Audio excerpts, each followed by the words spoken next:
The games that live in my head longest are the ones that marry gameplay with not just story, but also setting and theme, like interior and underground spaces in Inside, phobias and the subconscious in Psychonauts, or social hierarchy, verticality, and the time-space continuum in Gravity Rush.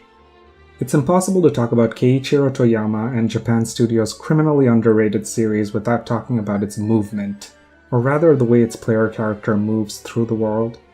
Cat, with her gravity-shifting superpowers and dizzying combat style, is a protagonist who plays much better than the elevator pitch for the series might have you believe. A magical girl superhero hybrid who doesn't fly so much as manipulate gravity to rocket and tumble through the air. It's animated to look clumsy, feel weighty, to give players a sense of oomph and crunch to their every jump and landing. To a greater degree than even Buzz Lightyear, Cat is never flying. She's falling with style. And combine that with a populated open world, brimming with side quests that tap into both superhero and slice-of-life escapades, and you have one of the most charming series of the past generation. Oh, salut! Wajra fa massari over. Oh, sajjado sera. Oh lala, juduya. You're encouraged to use Cat's powers in creative ways constantly, to help others, to get yourself out of awkward situations, and most of all, to climb the skies and explore. And man, does this series want you to explore. As of the likely final entry Gravity Rush 2, there are two major cities you slip, slide, and soar across. Hexville and Jirga para Lhao. Both are further divided into unique districts, bursting with personality and sizzling with history and lore. In this video, I posit that through a combination of smart level design, gameplay, and storytelling, Gravity Rush tells a tale of two cities that highlights how inequity and inequality can manifest in more ways than one, how wealth gaps get perpetuated, and how those with power perceive, or fail to perceive, the issues that plague those without. So strap in and keep your arms and legs inside the gravity bubble at all times, as today we go exploring into the wild worlds of Cat and Raven and the storm-shaken stratospheres of Gravity Rush.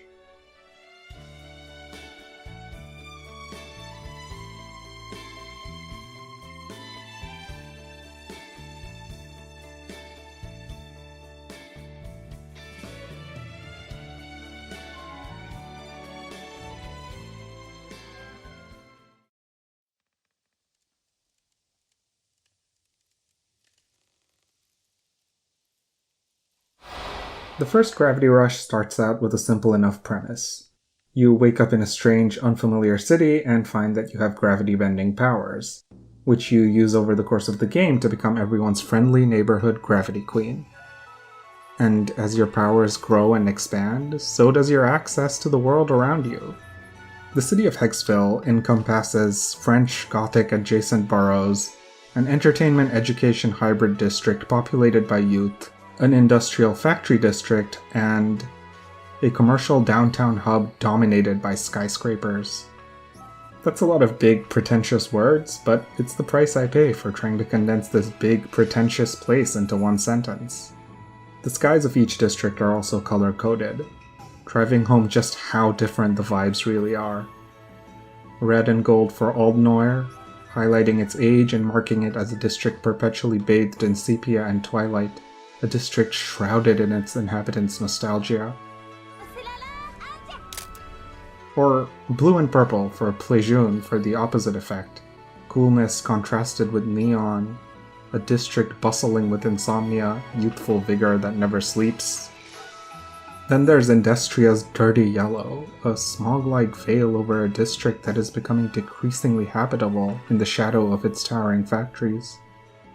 And finally, the green of Venda Center, a city capital that should feel fresh and verdant because of its skyline, but instead feels like a giant, albeit alluring, shopping complex masked in facade. In a moment, I'll get to how the sequel, Gravity Rush 2, pushes differentiation between zip codes even further. But before we get there, I want to talk about the axes Hexville exists on. See, in the first game, despite the differences between various hubs, you arrive at each one by riding a railway loop.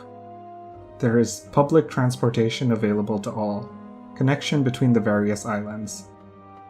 Hexville may be a floating city on a massive world pillar that runs through the sky, but it sprawls horizontally on mostly equal ground. The one exception is the lost city of Bouton, which falls, you guessed it, towards the bottom of the world pillar. Oh right, I forgot to mention. The world pillar is the giant central pillar that runs vertically up the city. Kat is sent down the pillar during a mid-game mission in the first game, and during her climb down, she encounters her nemesis and future best friend Raven, a moody counterpart to her who shares the same set of powers. Like any decent pair of alter egos, Kat and Raven do battle here and tumble together towards the bottom of the pillar. At first, it's unclear why your opponent wants to keep you away so badly. But it's here that you come across the city of Bouton that's governed by a band of stray kids. And you learn that these kids are Raven's past. Forgotten children who she's protecting, her old friends and family who no longer recognize her. Children with no way of getting back up to Hexville ever since they fell here in a bus crash. Almost 100 years ago. So, here's the kicker. Time moves differently up and down the world pillar. Down in Bouton, the kids wait for years for someone to come for them, while up in Hexville, decades pass and people forget. Raven is the only one who made it back topside on account of a mysterious device, but despite her multitude of efforts, she can't help anyone else. She's grown older than all of her old friends while they've remained, by her standards, in stasis, frozen in time. To make matters worse, Bouton is threatened by a rising storm of darkness, a black hole that's slowly absorbing the world pillar, bottom to top. In Gravity Rush 1, the kids speculate that if they've ended up in a civilization beneath Hexville, might it be possible there exists one above it too? I'll spoil you the answer right now. Yes. Yes, there is. You'll recall that GR1 opens with Kat waking up with no recollection of her past. That's because she fell to Hexville from an advanced city at the top of the world pillar.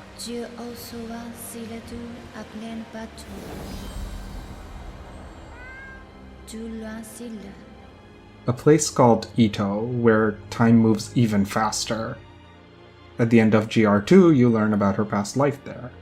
Kat lived as the Queen Alua, who wanted to help the people below them on the world pillar by giving them refuge at the top, giving them a place to shelter while they figure out a way to stop the rising storm.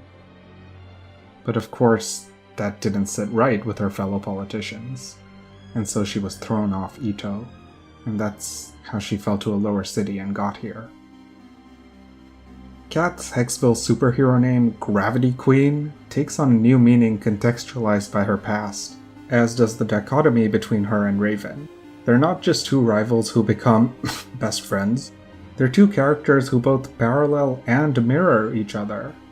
They share a similarity in that they both fell from their home cities to lower sections of the pillar, but they're contrasted because Kat fell to Hexville trying to help others, while Raven rose to Hexville and had to seek help for others. They literally meet each other halfway. I don't think it's surprising that they become such good friends despite their differences. In fact, you can make the case it happens so as a direct result. In the tie-in anime set between the two games, you see that between GR1 and 2, Kat's outgoing, energetic approach to life has clearly rubbed off on Raven. Which brings us, finally, to Gravity Rush 2 and the new city it introduces.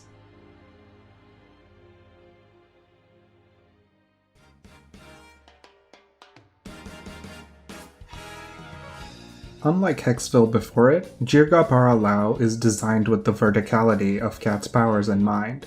Also a floating city, but this time with its major districts vertically divided. No, segregated. See, there's no train or major public transit system here. You travel between these spaces by climbing up and down the sky. private flying cars make up the majority of air traffic. And even before the grand reveal, you get the sense that this is a city with a stark class divide. And it is. Looming above JPL is the district of Avarash al-Governa, home of the city's council, government, and oppressive military regime.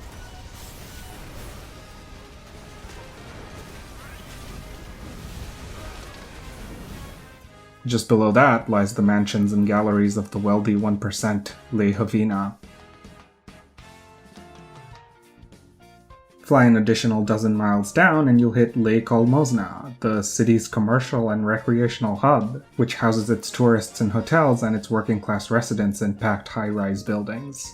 And finally, at the bottom of it all, Cat and Raven come across the slums of Lei Elgona, a shantytown that houses the city's literal underclass. If you've ever played Final Fantasy VII or its various spin-offs and sequels and thought to yourself, man, I wish I could freely explore above and below the plate, that's the kind of open world GR2 gives you access to through its flight mechanics. The segregation of JPL is incredibly similar to that of FF7's Midgars, and as Cat, you can rocket towards the higher tiers of the city and tumble towards the lower, seeing the ways in which this inequality manifests for yourself. Of course, FF7 isn't the only other game, or piece of media, that displays unequal wealth distribution in this manner. There are real-life examples too, and Simone de Rochefort at Polygon and Jacob Keller have both done incredible work on this that I'd direct interested viewers to. But how do these distinctions manifest in GR2 and its city of Jirga para Lhao specifically? Well, one of the key ways is displacement and urbanization. It's established early on in the game that the wealthy 1% hope to demolish large swaths of Lei Elgona to build an amusement park in its place, something Cat and the rebel Robin Hood group the Angry Centipedes push back against. JPL's upper class perceives the people of its shantytowns as subaltern and disposable. They forbid friendships and relationships between their disparate wealth brackets, and the only ones who make it out only do so as workers and live-in servants for Lei Havina. The second way is exploitation. There's another level below even Lei Elgona, the mines of Jirga para Lhao, where Cat and her friends in the Banga mining colony work at the start of the game. When Cat starts aiding the Angry Centipedes, who the rest of the city perceive as criminals, and donating their earnings to them, the Council of JPL is angered and raises taxes for the miners, and it's stated in-game that the tax money will float back to Lei Havina of all places. In effect, Cat's friends are punished for her kindness, and the rich rewarded for their lack thereof, a theme we will come back to. Our ally Lisa, the leader of the miners, reproaches Cat. How can she think of others when they themselves are struggling to make ends meet? Inequality in the Gravity Rush series is systemic. The Council has designed it to be so, such that acts of generosity and any attempts to uplift the underclass are counterbalanced by malicious regulations and persistent efforts to uphold the status quo. The rich stay rich, the poor stay poor. Eventually the Council starts imprisoning rebels and sending the people of Elgona to the mines too. More menial labor for less pay. Things cannot, must not change. Which leads us to the third lock, this time more regarding level design and aesthetic, but still equally nefarious. There is less exposure to natural light, a concern the people of Lei Elgona share with the people of FF7's Midgar. Because they live in the literal shadow of their oppressors, floating high above them in multi-tiered fortresses, their access to sunlight and fresh air is dubious at best. Running through its streets, you feel it in the level layout. The buildings are clumsily spaced together and a thick haze clouds your surroundings. It's a flooding hazard, and a fire hazard. And those muted gray colors stand in stark contrast to the freedom you feel, flying through JPL's azure upper levels and through Hexville in the first game. This isn't the fresh air and open space of the city's upper echelons. It's not even glam and artificial lighting designed to overstimulate your senses a la Hexville. If anything, it's the opposite. It's glum and natural darkness. If you're anything like me, an absence of natural light doesn't just leave you feeling unmotivated. It can mess up your circadian rhythm and your relationship with time. Whenever I'm down here, even I feel defeated. I can't see the sprawling skies above, so I feel like there's no escape. Like, all I can see must be all that there is. Like I don't have the energy to just take off and fly out of here. The key difference is, of course, that I do. The people of Lhao don't have that same kind of freedom or mobility.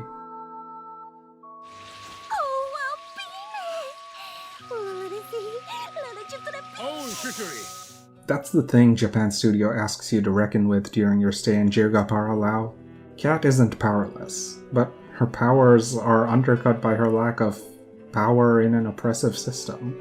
We understand that the Banga settlement is as much a victim to the Council's whims as the people of Elgona. That Cat can try her best to help everyone, but those kinds of efforts always come at a cost that needs to be calculated. So, how do you weigh decisions like that? I'll revisit this in a minute, but for now, know this. The Council of JPL does everything in its powers to keep its underclass down, all the way until the end. There comes a point in the game where the Council is dismantled and a revolution rises through the city streets, spurred by the efforts of Cat, Raven, and their friends. But this also occurs at the very end of the Jirga para Lhao chapter. We are faced with a boss battle in the shape of a cataclysmic giant monster, one that rips the Council's home apart and threatens Lei Havina when Cat makes the choice to fly up and save a family trapped amidst the chaos. Again, Lisa questions her. How can she think of the people who have been complicit in keeping her miners and the people of Elgona oppressed for all of these years, for generations? But the question for Cat is incomprehensible. Helping people means helping people. In the face of ecological disaster, rich and poor alike are threatened by the same world on fire. Right? Following the battle, Cat is pulled through a swirling portal and brought back to Hexville, which brings us, at last, to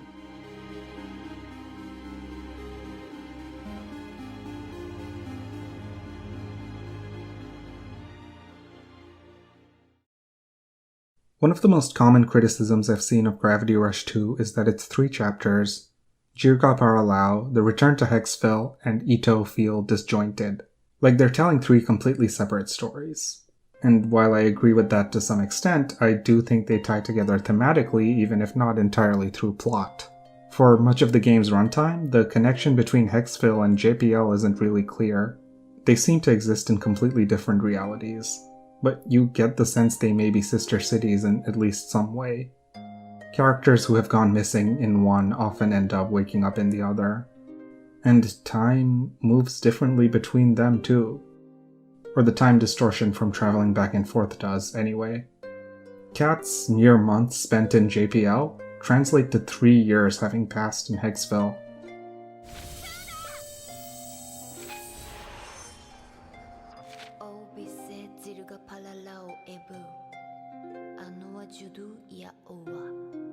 Hexville changes quite a bit between the 2 games. Perhaps most notably, Endestria has actually become nigh unlivable. There's no train service to there anymore, and it's the only place unregistered citizens can live without being monitored by the government. We're informed by an NPC that it's now a wreck, one that houses criminals and vagrants. And as the player, moving through and interacting with these spaces, you question who's to blame for all this. It's certainly not the laborers, not the undocumented and the ostracized.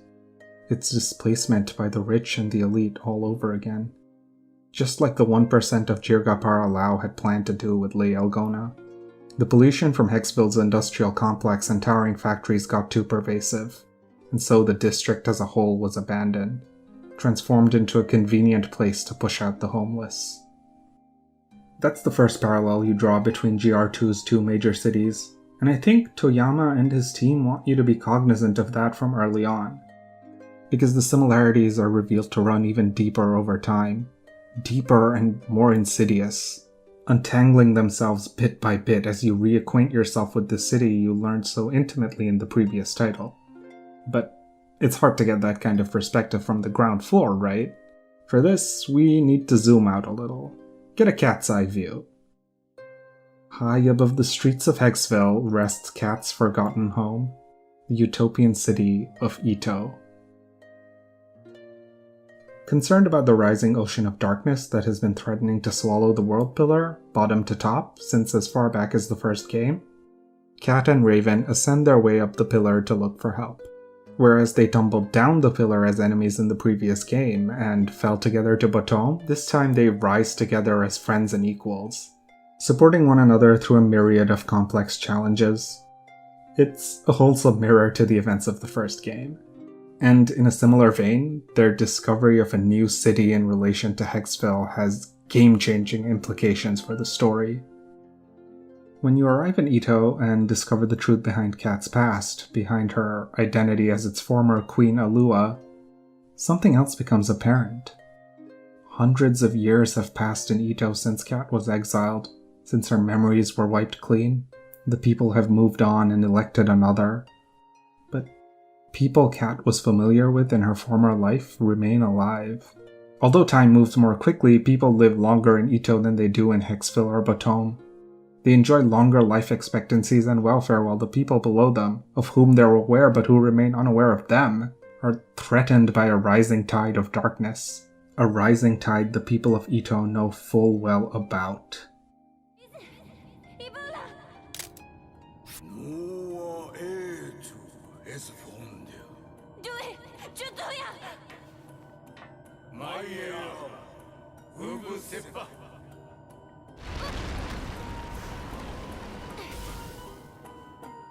When you see Lhao Gona, or what's become of Endestria, you know it for what it is.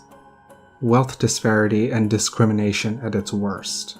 People sent to live in slums and polluted wastelands that are basically, by this universe's standards, underground and deprived of natural light.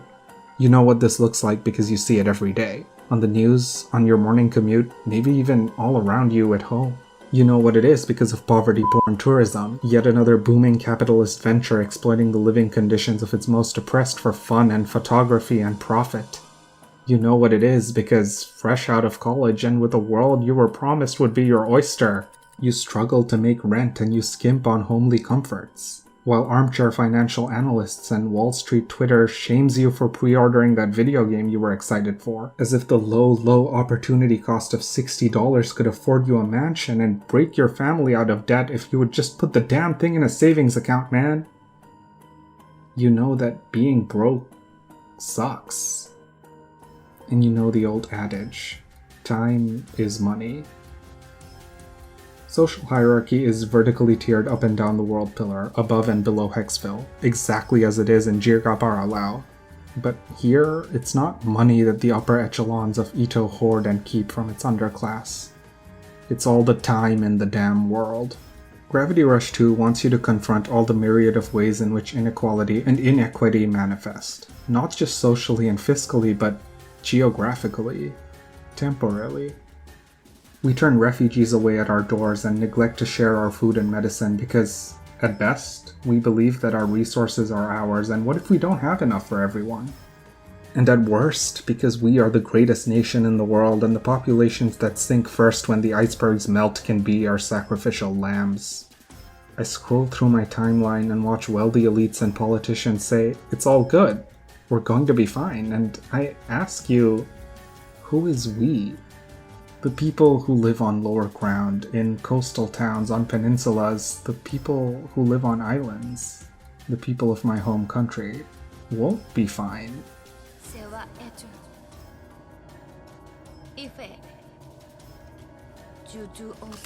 Billionaires often say that space travel will save us, that when the Earth is gone we can simply rocket up the sky and chart the stars. But again I ask, who is us?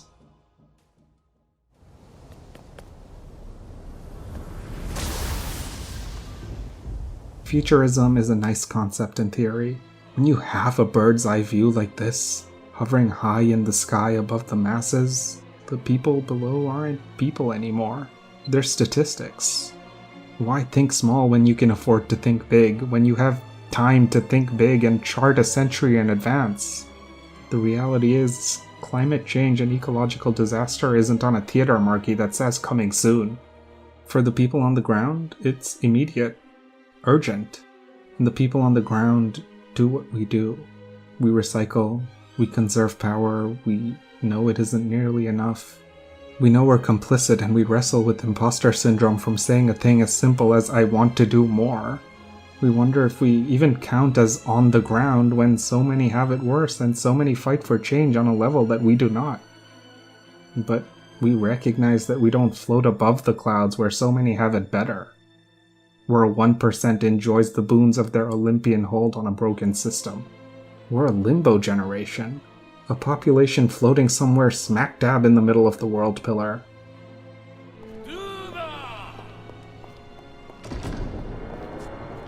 We don't get to explore Ito to the same degree that we do Gravity Rush's other cities, but what little we see of it is almost too clean, too pristine.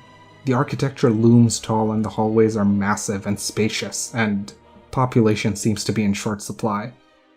This isn't bustling, overcrowded urban sprawl, but a true near-utopia, so polished and perfect it's unsettling. It makes the upper echelons of Jirga para Lhao look grounded and relatable, highlights how incomprehensible an excess of wealth and power and time is to the average person. This isn't the perceptible wealth gap of JPL, but a projection of what things will look like if the rich continue to get richer and the poor poorer. We can colonize the stars and perfect civilizations, but when we reach these floating havens, it will have been on the backs of those who could not.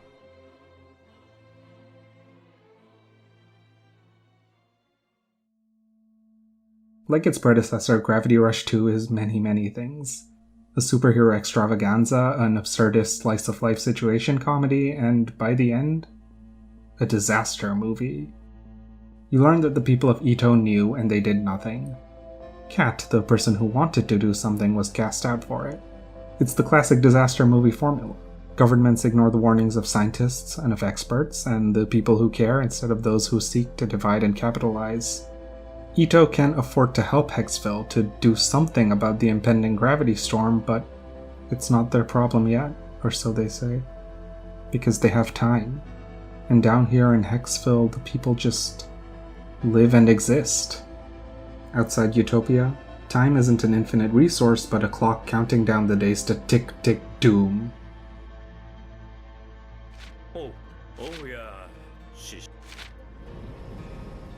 This might be a good point to bring up the antagonists of Gravity Rush 2. In Jirga para Lhao, it's the council that governs the city under strict military rule. In Hexville, it's the mayor Dr. Brahman, who hopes to freeze all of Hexville in stasis so his city shares a fate with his comatose daughter.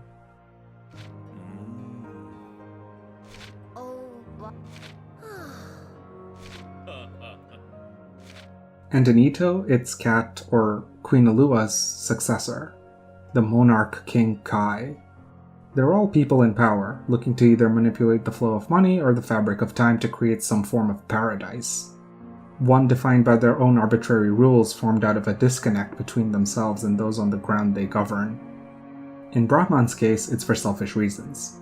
Make everyone's lives stop, just as his child's stopped. Perfect the world by making it unchanging. He's aided in his efforts by his other daughter, Kali Angel, who acts as a darkened version of Cat and Raven's superheroics and falls more in line with a character out of The Boys. Someone who helps people, yes, but spends her spare time upholstering PR and corporate interest. In Kai's case, it's because he literally sees the people below him as disposable, part of an old world order. He's okay with the world ending because it can be built better this time, in his image, in the image of Ito. And so he unleashes deadly forces upon Hexville and eventually fuses with the gravity storm.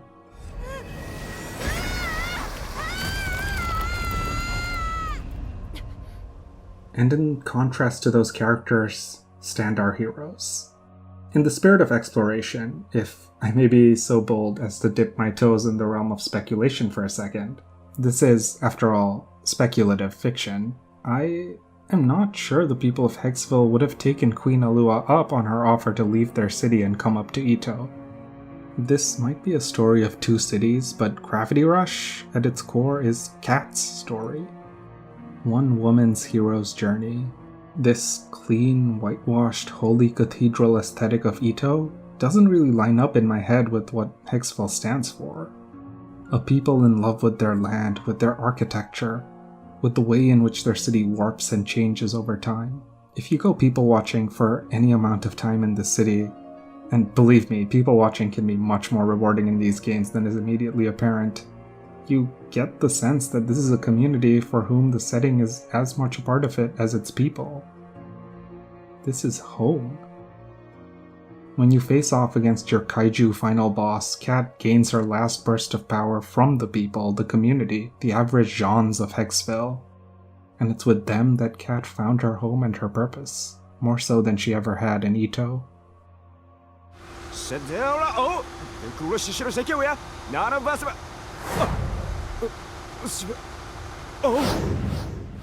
Cat and Raven and their allies in these games are superheroes.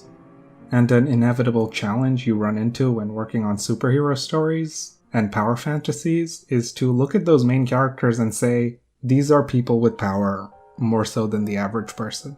How can I make them the underdog? How can I make them relatable and show that they relate to others?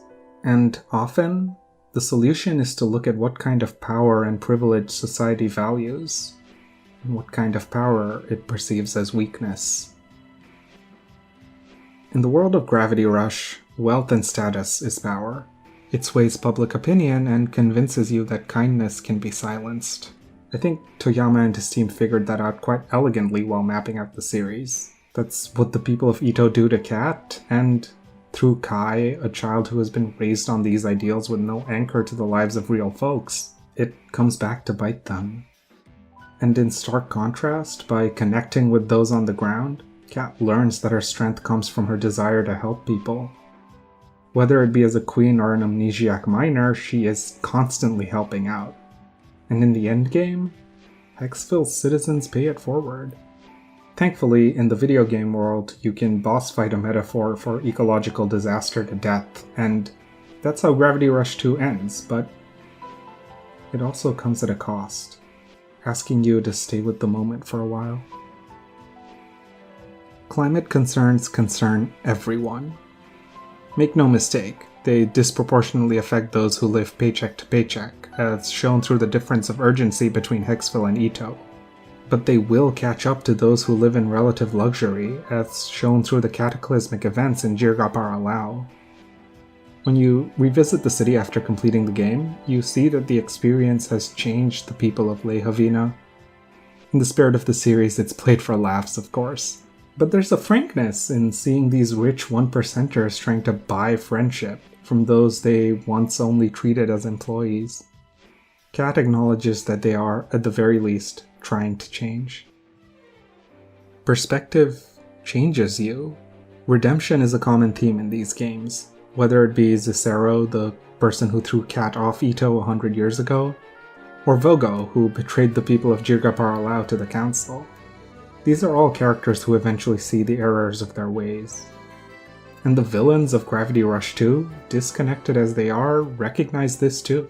Kai tries to keep Cat locked up and comfortable when she returns to Ito, in an effort to hide the truth from her. In this universe, people in power contain three essential streams: time, money, and information. When you're up in Ito, one of the citizens gives Cat a storybook about a girl much like Rapunzel, someone who grew up in a tower with no knowledge of the outside world. She breaks out one day, but the moral of the story, through the eyes of an author from this advanced civilization, is that she shouldn't have.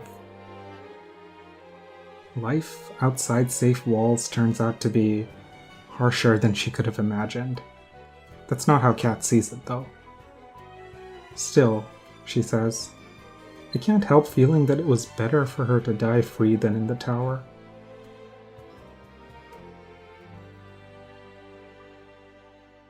I think when we talk about these games, discussion often centers how fun they are and how engaging it is to move through their worlds. And I'm glad it does so.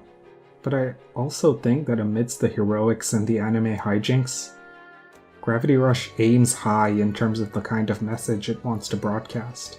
It's a critique of class division and of how different tax brackets see our world.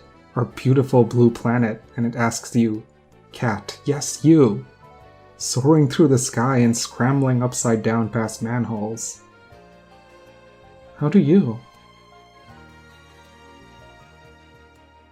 It's a packed story, overstuffed with exposition and time travel and universe-bending hijinks, and it wants to say so much in the realm of nonsense already. It didn't have to say this too. Didn't have to make this much sense. But I'm kind of glad it did.